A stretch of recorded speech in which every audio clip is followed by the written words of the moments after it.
Thrissur Kodungallur VP തുരുത്തിൽ വൻ കുടിവെള്ള മോഷണം.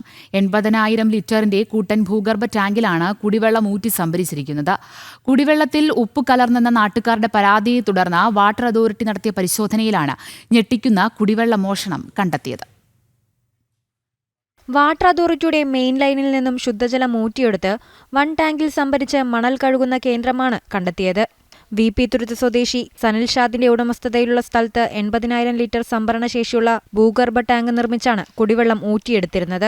പ്രദേശത്തെ വീടുകളിൽ ഉപ്പ് കലർന്ന വെള്ളമാണ് ലഭിക്കുന്നതെന്ന പരാതിയെ തുടർന്ന് വാട്ടർ അതോറിറ്റി ഉദ്യോഗസ്ഥർ നടത്തിയ പരിശോധനയിലാണ് ജലമോഷണം കണ്ടെത്തിയത്. പുഴയിൽ നിന്നും വാരിയെടുക്കുന്ന മണൽ കഴുകാനാണ് കുടിവെള്ളം ഉപയോഗിച്ചിരുന്നത്.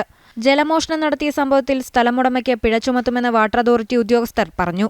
അനധികൃതമായിട്ട് ഈ വീട്ടിലോട്ട് ഒരു കണക്ഷൻ, ഒരു പൈപ്പ് സ്ഥാപിച്ചിട്ട് അതിൽ നിന്ന് വെള്ളം എടുത്തിട്ട് ഒരു 80,000 ലിറ്ററോളം വരുന്ന ഒരു ടാങ്ക് നിറച്ച് അതിൽ നിന്ന് മണൽ, പുഴയിൽ നിന്ന് ഉപ്പ് മണലെടുത്തിട്ട് വാഷ് ചെയ്ത് വിൽക്കുന്നതാണ് ഞങ്ങളെ ശ്രദ്ധയിൽപ്പെട്ടിട്ടുള്ളത്.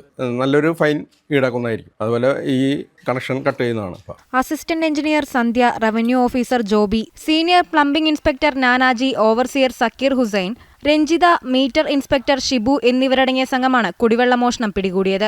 വർഷങ്ങളായി ഇവിടെ കുടിവെള്ളമൂറ്റൽ നടന്നു വന്നിരുന്നതായി നാട്ടുകാരും പറയുന്നു. ഇവിടെ ലൈൻ പൈപ്പിൽ നിന്ന് ഇങ്ങനെ ഇതായിട്ട് വെള്ളം എടുക്കണത് നമ്മളോട് ഓരോരുത്തർ വന്ന് പറഞ്ഞ് അതിൻ്റെ അടിസ്ഥാനത്തിൽ ഞാൻ വന്ന് ഇവിടെ കാണുകയും 2.5 വർഷം ആയിട്ടുണ്ട് ഞാൻ ഒരു പരാതി കൊടുത്തിട്ട്. അത് ഇവിടെ വന്ന് അന്വേഷിക്കുക ഒന്നും ഉണ്ടായിരുന്നില്ല എന്നുള്ളതാണ് എൻ്റെ ഇത്. ഇന്നലെ അവർ ഇവിടെ വന്ന് അന്വേഷിക്കുകയും അവർ കണ്ട് കിട്ടി മെയിൻ ആയിട്ടുള്ള പൈപ്പിൽ നിന്നാണ് വെള്ളം എടുക്കുന്നത്. ജനം, തൃശൂർ.